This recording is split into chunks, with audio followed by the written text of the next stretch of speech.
Est-ce que tu peux nous parler des possibilités de mobilité à l'international à l'école? Alors du coup, il y a deux possibilités d'aller à l'étranger quand on est dans le cursus de l'école.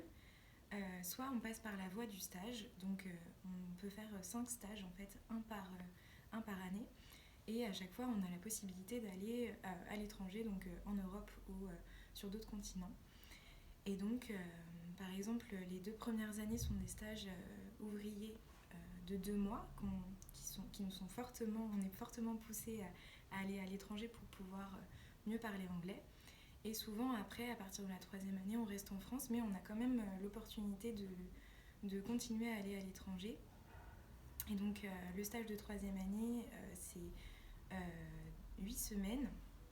Ensuite, on a le stage de 4e année qui est encore de 2 mois. Puis le stage de 5e année qui est de minimum 12 semaines, donc un peu plus long.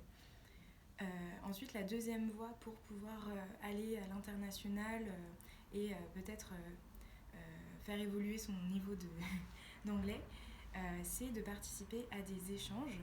Donc, l'école en propose plusieurs, du coup, en fonction des contextes à chaque fois.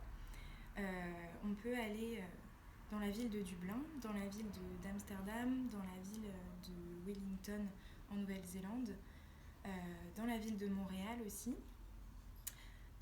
Et à chaque fois pour un semestre. On est en fait assujetti à un concours qui se passe au sein de l'école. D'abord, on est choisi parmi tous les élèves qui font de la demande et ensuite on est choisi par l'école pour pouvoir rentrer finalement dans les universités. Donc moi par exemple, je suis partie un semestre à l'université de Montréal. Donc c'était le premier semestre, donc de septembre à décembre. Et voilà, donc pour résumer cette aventure, c'était assez fantastique d'avoir l'opportunité de découvrir ce pays et en plus d'être dans le cadre de l'université parce qu'au final j'ai pu rencontrer du monde, j'ai pu aussi découvrir la culture du paysage qu'il y a au Québec et puis découvrir cette ville. Enfin, c'était assez génial, donc je vous encourage à tenter en tout cas à tenter de faire des voyages, c'est assez chouette.